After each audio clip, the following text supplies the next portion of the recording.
reacting to odd1sout strangers trying to sell you stuff. I'll be right back. Here we go. Let's get started. Hey kids, do you want some candy? Yeah! No kids, never accept candy from strangers. Don't you know candy can cause cavities? Next time a stranger offers you candy, just think about all the cavities you'd get. This message brought to you by the Dentists of America Association. You've all heard the phrase stranger danger, right? Probably a parent/guardian taught you that you should never trust strangers. And that's really solid advice because you're just a dumb kid who doesn't know what a pedophile is. But all those parent/guardian... Well, actually, I heard,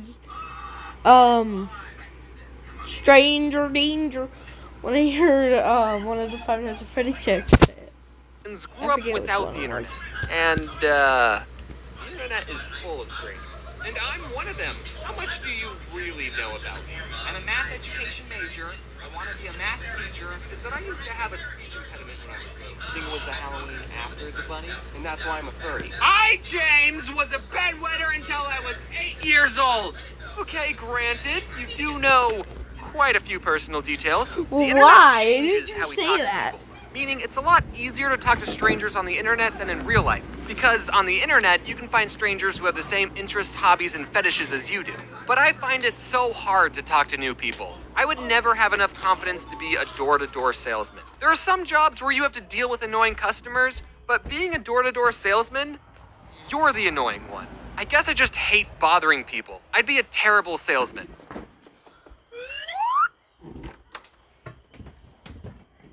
What? Do you have a water filter? Yeah. But I was just thinking that I could use another one. Oh, then you probably don't need this. I'm sorry for wasting your time. One time I actually did have to be a door-to-door salesman for a Boy Scout activity. But I wasn't even selling anything. I was just telling people about a canned food drive the Scouts were doing. As a troop, it was our job to go door to door and ask people if there was any non-perishable food that they were willing to donate. Being a nervous little kid probably benefited me because most people were super nice and a lot of people donated stuff. And even the people who didn't donate were like, "Oh, sorry, I don't have anything on me." You don't have any canned foods? Well, dude, that's perfect. The house next door just gave me some. Here, these are for you. But there were 2 houses I went to that I still remember to this day. One guy pointed to his no soliciting sign and asked me if I knew what it said. Yeah, I know what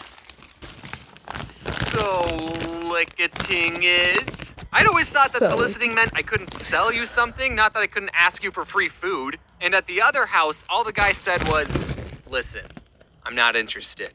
And then both houses slammed the door in my face. Some of you are probably thinking, that's it? That was nothing. And yeah, looking back at the situation, I got off pretty easily. People who are a full-time door-to-door salesman probably have to deal with way worse stuff every day. But to a fragile-minded kid who was just doing what his scoutmaster told him to do, those experiences scarred me. Luckily, I'm not a salesman, so I'm usually the person on the other side of the door. I never know what to say to these people. For the longest time, I used to tell them the exact same thing.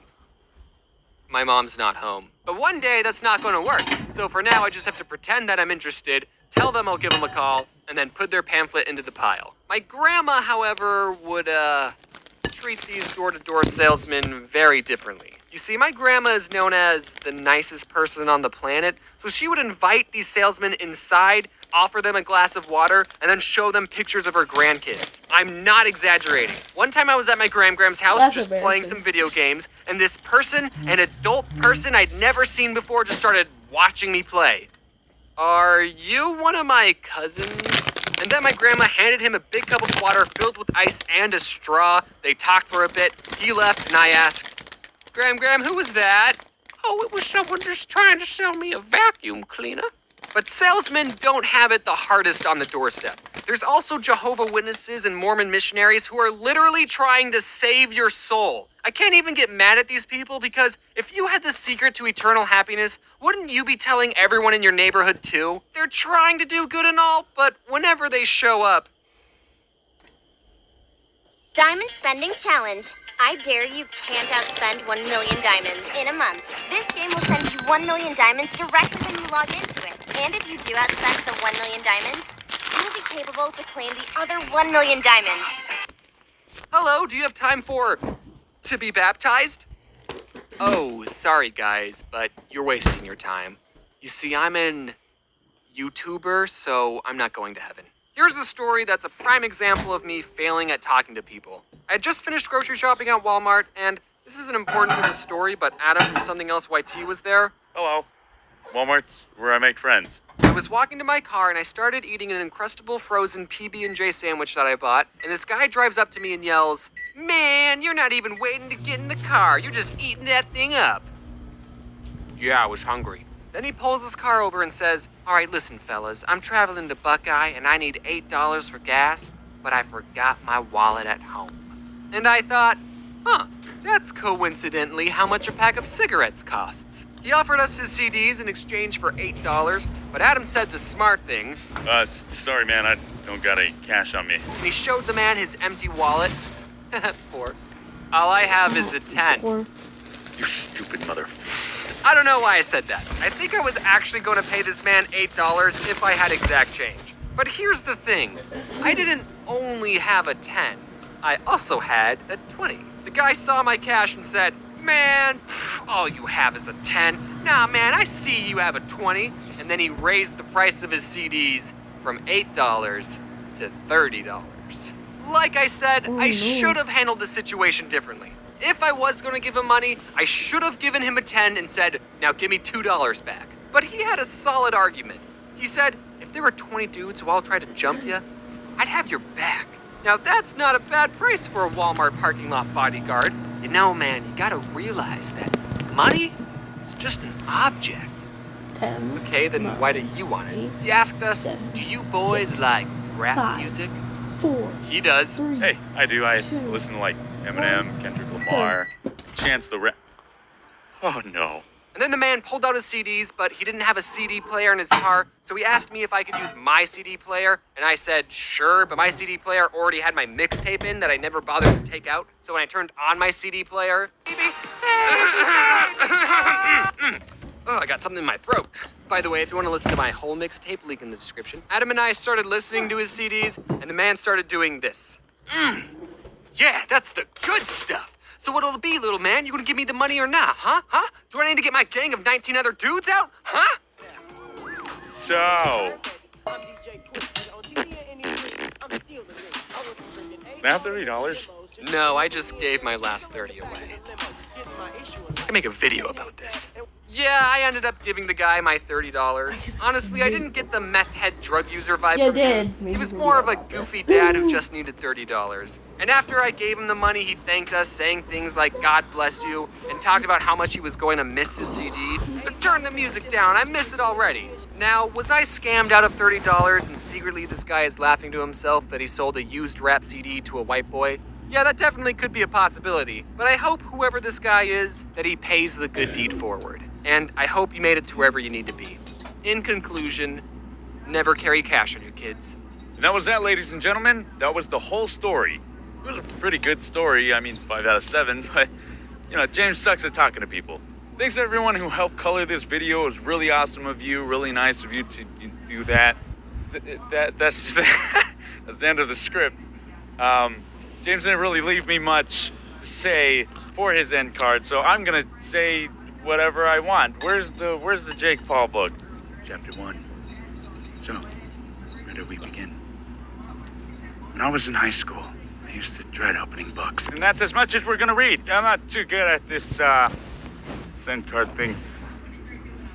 So, how was your day? It's cool. It's cool. What else is cool? I don't mean to brag, but I got a YouTube channel myself. Don't forget to like, comment, subscribe. Comment down below your favorite part of the video. Like that smash button. And as always, wear your stay hydrated. I like it. It's mine. The prices blow my mind. I feel so rich. This will make you. I feel like a billionaire. I'm shopping like a... James, you said you were going to make a teacher's part 2. I didn't subscribe to fake news. I know. Don't worry, I'll do that next video. But right now we're doing this. So my friend Your Movie Sucks, great channel, over 500,000 subs, asked me and a bunch of other YouTubers if we could talk about a movie that scared us as a kid. Now, growing up, I wasn't allowed to watch scary movies. I remember one time my parents were watching a movie downstairs, and I went down to see what all the noises were about, and my mom said, "Oh no, honey, you can't watch this, it's too scary." And then years later, I learned that the movie they were watching was Jurassic Park.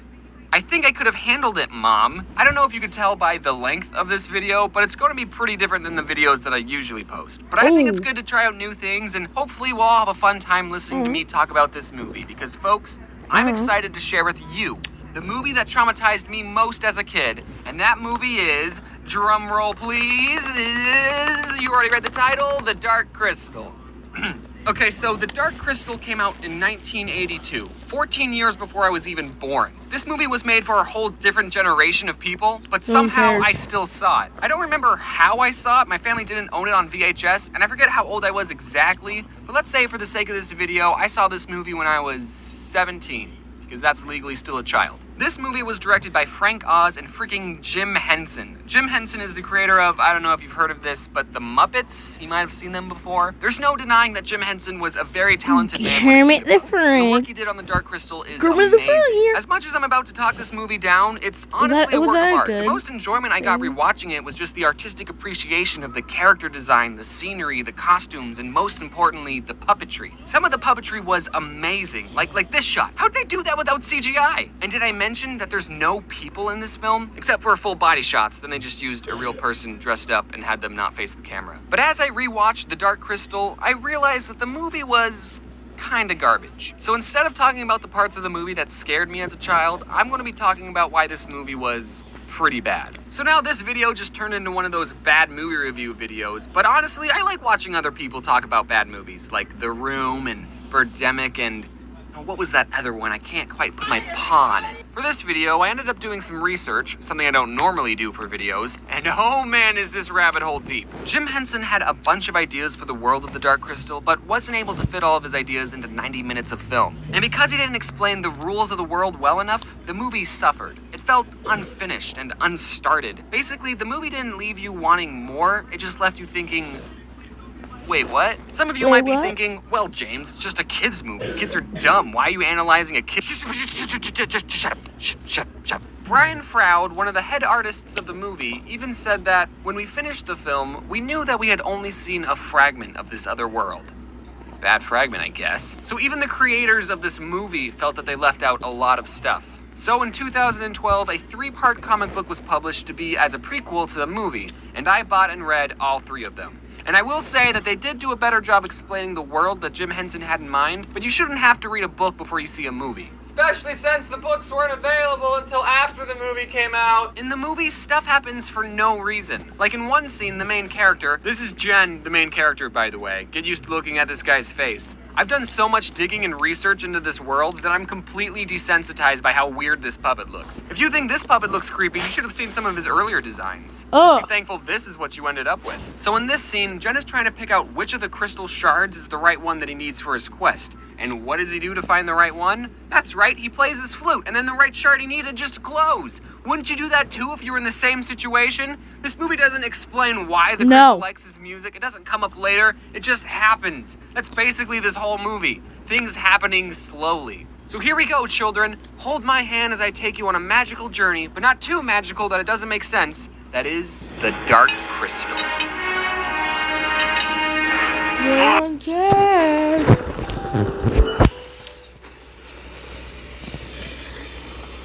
Hello.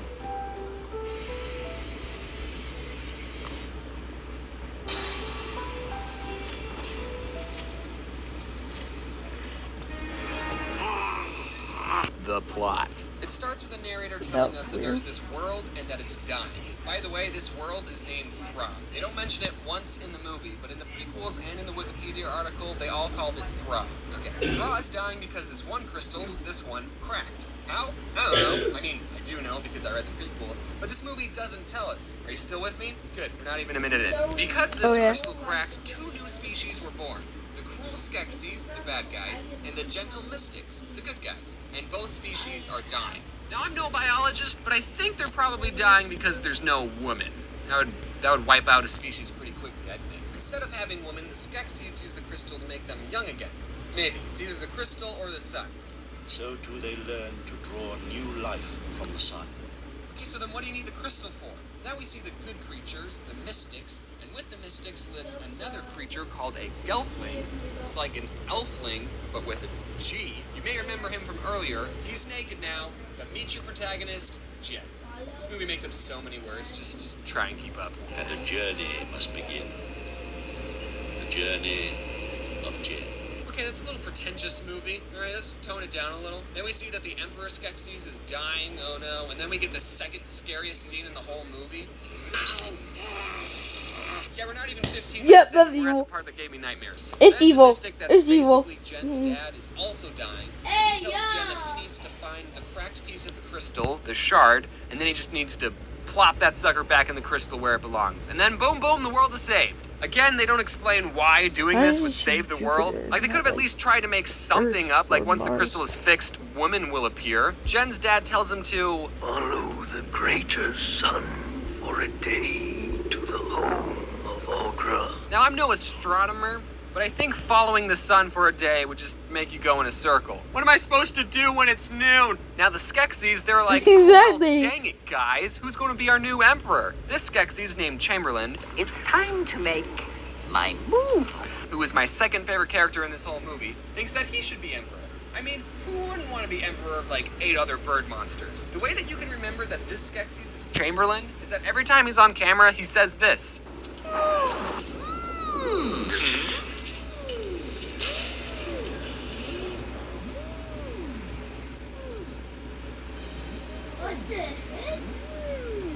Hey man, you can't be emperor, says the Skeksis. Oh yeah? Fight me for it, replied Chamberlain. Since these two are puppets and don't have lower bodies, they can't actually fight each other, which is super disappointing. So instead, the two have a competition to see who can hit a rock the hardest, because that's how you tell who's fit to lead. You can't have someone be your emperor when they can't even hit a rock that hard. Anyway, Chamberlain loses, and all the other Skeksis banish him and rip up his clothes. Okay, now hold on. Do you see what's funny about this screenshot? This Skeksis is wearing glasses, meaning in this universe optometrists exist, and this Skeksis had to go through an eye exam to get his prescription. Do you like number 1 or number 2? Does anyone else think that's funny? No? Alright. Anyway, after the Skeksis banish Chamberlain, they see in the crystal that there's this gelfling just walking around. Man, I didn't know the crystal could snitch like that. So they send out these crab monsters to get him. And by the way, those crab monsters are called Garthams, and they are created by this handsome Skeksis. You'd know that if you read the Wikipedia article. Anyway, back to Jen. What's he up to? That well, at least. All right. Alone. Took you long enough. Jen is supposed to follow the sun to Agura's house. Agura's? He runs into her, and she's this old hag who tells him that the 3 suns are going to line up soon, and when that happens, the world might end. Or it will begin. She doesn't know. I know because I've already seen this movie. She also, for some reason, has a box of crystals. One of them is the shard that Jen is looking for, but she doesn't know which. Which one is it? Don't know. So Jen narrows down the box of crystals to 3 shards. It's one of these 3, I'm sure. What? No, you've never even seen the dark crystal. How do you know it's one of those? Whatever, okay? I can roll with this. Then, if you remember, Jen gets the idea to play his flute at the shard, and then the correct shard just glows for some reason. Why does the crystal react to flute music? That's not a thing. Crystals don't have ears. Now, when you create a fantasy world, you can't explain everything. Sometimes the answer is just, oh, it's magic. In Frozen, they don't explain how Elsa got her ice powers. She was just born with it, okay? It's magic. And the audience is all okay with it, as long as they don't take it too far. But this movie just tries to pull off so much stuff that doesn't make sense. There's a line, and this movie crosses it multiple times. Then the crab people attack Agura's house, Jen escapes with a shard, boom, next day. Okay, I know I've been talking bad about this movie, but the amount of detail in this forest scene is pretty amazing. I mean, it's not doing anything to drive the plot forward, but I just think it's cool to look at. Anyway, back to review mode. Jen falls in the mud, what an idiot, and then he meets up with the... Oh, jeez, that's a girl! That's a girl! So there's a girl gelfling now. Her name is Kira. I'll take a potato chip and eat it. She's speaking gibberish. And then What for language some is that? unexplained, unimportant reason, when they touch hands, they share memories. I mean, I don't know exactly what happens when you touch hands with another woman. I'm not entirely sure, I'm but I pretty don't sure think that that's doesn't supposed to happen. No. We're dream fasting, sharing our memories. I'm having a bath. Okay, 3 things. First, this seems like a plot devicey way to just throw in some backstory, Yeah, but it whatever. is. Second, Jen, you just found out that you're not the last of your species, and when you realize that you're sharing memories with her, you decide to show this person you just met you having a bath. I mean, I guess she did show you her mom dying, so let's just get all that personal stuff out of the way. And third, Okay, that's somewhere really personal. on Earth, there exists a baby, naked Jen puppet. And I need to have it. Then we're introduced to my third favorite character, Kira's dog, Fizzgig. He doesn't really add anything to the story, he's just that lovable pet/side character. Pikachu. Hey, that's a lot like my dog. Hey, Bobby! Also, Kira can talk to animals. Okay. Then we're treated to this really great scene. A whole 2 minutes of the Skeksis eating. But honestly, though, I kind of love this scene. It does a great job creeping me out. Okay, it does go on for a minute too long, but bear with me here. The Skeksis' clothing and silverware are Victorian, so it gives off a haunted mansion sort of vibe. And just the character design and the way the Skeksis are eating, it just comes off as unnerving. A lot of movies' scary parts are jump scares or gore. At least I think they do that. I'm not allowed to watch scary movies. But this is such a different way to unease an audience. It kind of reminds me of the first half of a Don't Hug Me, I'm Scared video. Nothing necessarily scary is happening, but it's still able to make the audience feel uncomfortable.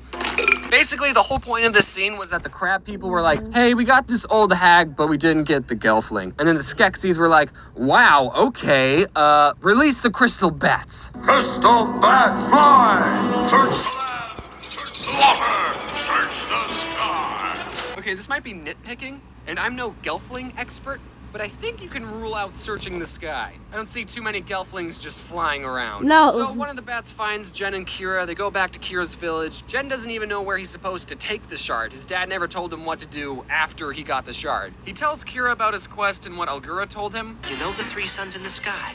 They're going to come together soon. It's called the great something or other. See, even Jen doesn't remember these made-up names. Really would have been convenient if you told her this information when you were sharing memories. So then the crab monsters show up and basically murder and capture Kira's whole family. Yeah, it was pretty traumatizing. And right when the crab monsters are about to attack Jen and Kira, Chamberlain comes out of nowhere. Remember the guy? He steps in between them and stops the attack, and Kira and Jen escape because Chamberlain saved them. Oh, and then Jen throws away the shard. Boom, next day. Kira finds the shard that Jen threw, and then the two find some hieroglyphics about a prophecy. It says a gelfling is going to save the world and kill all the Skeksis. It doesn't matter. And then, oh, Chamberlain shows up. Hey, Chamberlain. Hey, guys, I'm sorry for killing your entire species. We just didn't want the prophecy to come to fruition. You understand, right? So what if we all go to the castle together, we can eat some food, and just have a gay old time and talk this whole thing over? What do you think? And then he says, please, a lot. Please, please, please. Please, yes, please. Now how can you say no to this lovable guy? He just got kicked out of the Skeksis club, he's all alone, he just saved you from some crab monsters, and he did say please a lot. I'm just saying, if I was Jen, I totally would have trusted Chamberlain 100%. But instead, Jen just stares at him blankly, and then Kira ruins everything and tells Jen not to trust him, and then they run away. Wait! Please make peace! Another please. That's like 7 pleases, okay? You can stop with the pleases.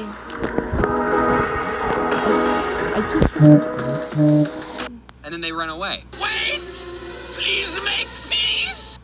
It might have been the right call. So then, for some reason, Kira knows where the castle is, and since she can talk to animals, she calls up these things called landstriders. They're just a person walking on 4 stilts, and they ride the landstriders all the way to the castle. I have a lot of problems with this next scene. So one of the Skeksis takes a podling that they just captured, locks it into a chair, and tells the podling that they're going to suck its essence away and make it a slave. Won't hurt. We just want to drain your living essence. Then you can be the same as the other podlings here. A slave. You know, the podlings don't speak English. They speak a whole different language.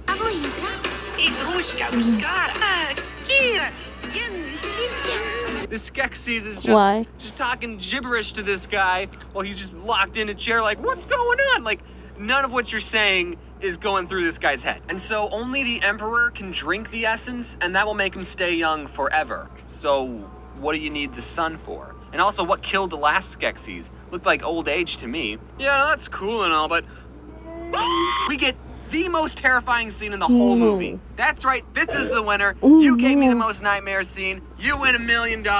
Congratulations, scene. I can go on for hours. No one cares.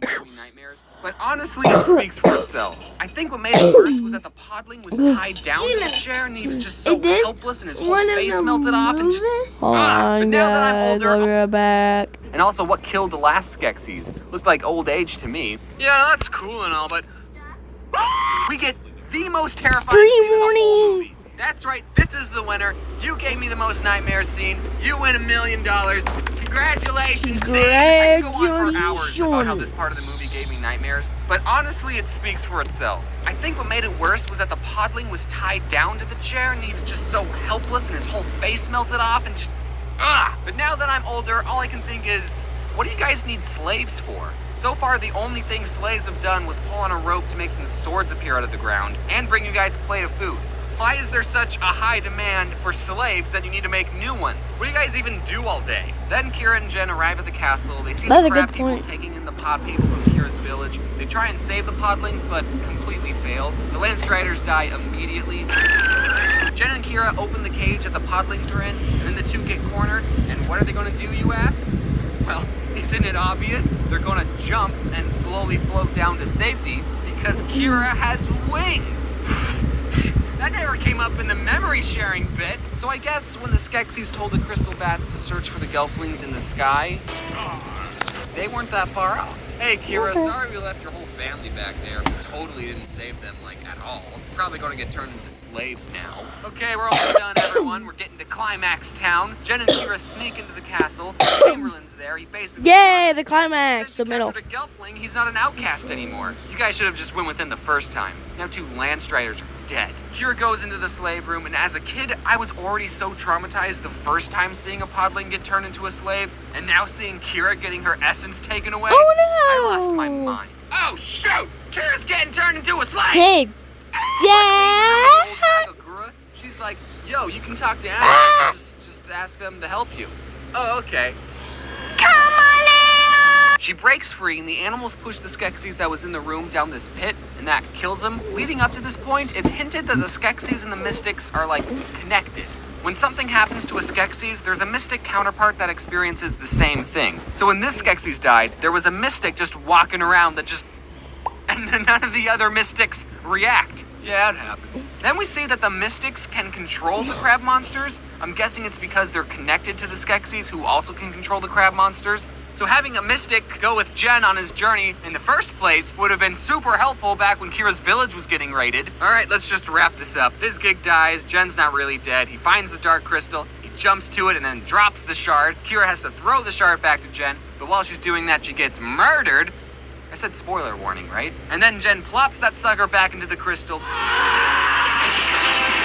The castle crumbles around everyone and the world is saved. But first, the Skeksis and the Mystics walk into each other because they're connected, remember? They become one again, and are you ready for this? They walk into each other and they turn into tree aliens. I'm not even joking. According to the prequels, these things are actually aliens. This is what the whole movie has been building up to. The bad guys are just one half of a schizophrenic alien tree person, and if you read the prequels, you'd know that. Is this supposed to be a plot twist? Because to me, it just seems like a plot is doing whatever it wants. So much weird, unexplained stuff has already happened in this movie, so at this point, I don't even care. By the way, Kira and Fizzgig don't actually die. This is a kid's movie after all. And then the world is saved, even though there's only like 3 people who inhabit it now. The end. Oh my god, I'll read that. Okay, I'm back. And then the world is saved, even though there's only like 3 people who inhabit it now. The end. So that was the movie. Want to know something funny? I've already used more words in this video than there were words in the entire movie. Also, I need to ask, Jen was supposedly the chosen one. At this time, Jen is the chosen one. But I would make the argument that Kira should have been the chosen one. Let me Exactly. go down my list. She saved Jen from the mud. She sniped a crystal bat out of the sky. When the crab monsters attacked, she had to tell Jen to run. She found the shard on the ground after Jen threw it. She tells Jen not to trust Chamberlain. She knew where the castle was and got the Landstriders to take them there. She used her wings to float Jen down to safety. She was able to get out of being turned into a slave by herself. And she threw the shard back to Jen after his Butterfingers dropped it. And how does she get rewarded? By getting stabbed. All Jen did was play his flute at a magic rock. This guy's a doofus. Who chose Jen to be the chosen one? Bad choice. Now, I've said who my second and third favorite character in this movie is, but who's my favorite character? There's only like 3 other characters to choose from, so who could it be?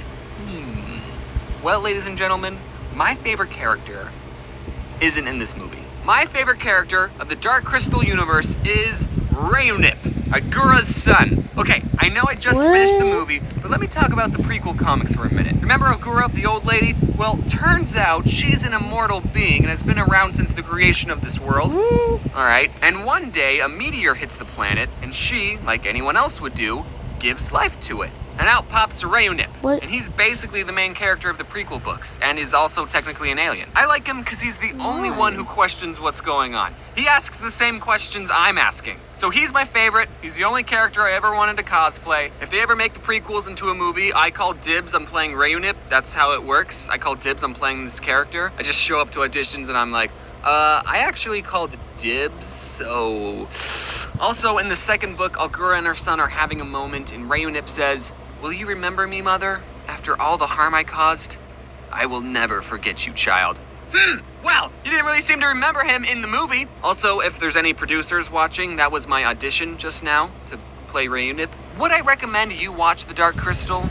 Well, I did just spoil the whole thing, so no, it would be a waste of time at this point. But if I was talking to someone who hasn't watched this video, then yeah, I would recommend it. Even with all of its flaws, I still think it's a creative film, and I don't know, maybe it'd be fun to talk about it afterwards. Maybe I was desensitized doing all this research, but I also enjoyed the prequel comic books. After all, my favorite character's in there. There's also a manga that was made, Legends of the Dark Crystal, and it's supposed to take place in between these books and the movie, so these books don't even bridge the gap between the start of the...